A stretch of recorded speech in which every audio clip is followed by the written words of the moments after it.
Hello and welcome friends. आज के भी इस वीडियो में जो कि टैली प्राइम की ही वीडियो है, आपका बहुत बहुत स्वागत करता हूं। सूरज सर के साथ सीखने के लिए फिर से तैयार हो जाइए। आज के इस वीडियो में हम बात करने वाले हैं कि हम किस प्रकार से टैली की फाइल है। अब देखिए यहाँ पर टैली सॉफ्टवेयर को मैं ओपन कर रहा हूँ। ये हमारा टैली प्राइम का एडिट लॉग वर्जन है, इसी पर मैं कार्य कर रहा हूँ। हो सकता है आपके पास टैली प्राइम ही हो या टैली ERP9 भी हो सकता है, कोई दिक्कत नहीं है, उसमें कोई दिक्कत वाली बात नहीं है। आप किसी में भी ये कार्य कर सकते हैं। कार्य क्या है वो समझिएगा। सवाल पूछा गया है हमारे व्यूअर के द्वारा। उन्होंने ये पूछा है कि सर अगर हमने एंट्री कर ली, चाहे परचेज की एंट्री है चाहे सेल्स की एंट्री है, तो कोई एक एंट्री हम उठाएंगे। तो चलिए ये वाली एक एंट्री हम उठा लेते हैं। ठीक है, पार्टी का नेम है लक्ष्मी और यहाँ पर कीबोर्ड जो है इनको सेल किया गया है 1750 रुपए का, जिस पर 43 रुपए 75 पैसे 43 रुपए 75 पैसे CGST और SGST भी लगा हुआ है। और यहां पर आप देखेंगे टोटल जो क्वांटिटी है वो 5 है और इसके बाद 1837 रुपए 50 पैसे यहाँ पे इनकी कॉस्ट बनी हुई है। तो जब आप इसको प्रिंट करने के लिए जाते हैं तो प्रिंट करने के लिए क्या करते हैं बताइए आप मुझे। प्रिंट करने के लिए क्या करते हैं? शॉर्टकट की क्या है प्रिंट करने की?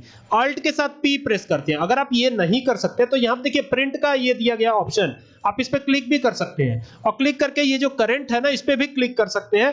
अदरवाइज आप एंटर कर दीजिए यहीं पे रहते हुए। तो ये एक विंडो ओपन होती है और ये विंडो जो है प्रिंटिंग की विंडो है।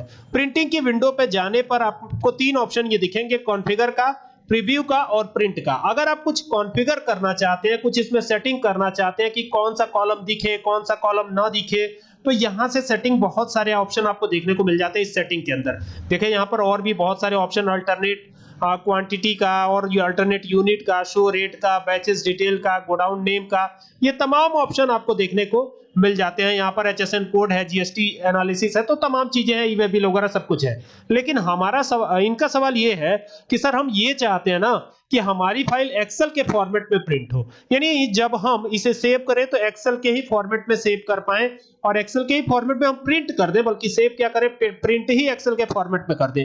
तो यहाँ पे देखिए एक प्रिंट फॉर्मेट का ऑप्शन आ रहा है। तो यहाँ पर अगर आप जाएंगे तो आपको ये चीज नहीं मिलेगी, तो फिर कहां जाना पड़ेगा? तो यहाँ पर एक एक्सपोर्ट का ऑप्शन है जिसकी शॉर्टकट की होती है ऑल्ट के साथ E। तो ऑल्ट के साथ E प्रेस कीजिएगा और एंटर कर दीजिएगा।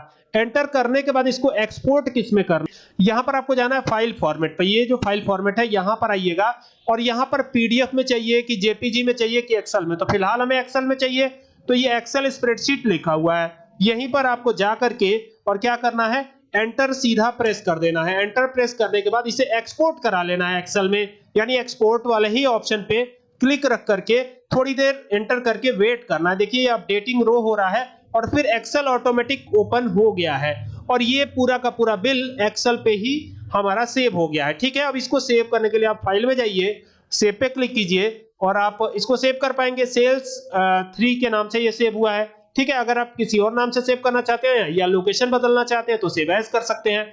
तो ये वो तरीका है जिससे आप एक्सेल फॉर्मेट में भी प्रिंट करवा सकते हैं। बहुत आसान है, कोई दिक्कत नहीं है। ठीक है, उम्मीद करता हूं कि आपको पूरी बात समझ में आई होगी। अगर आपको ये वीडियो पसंद आए तो इसे शेयर जरूर कीजिएगा। Thank you for watching this video.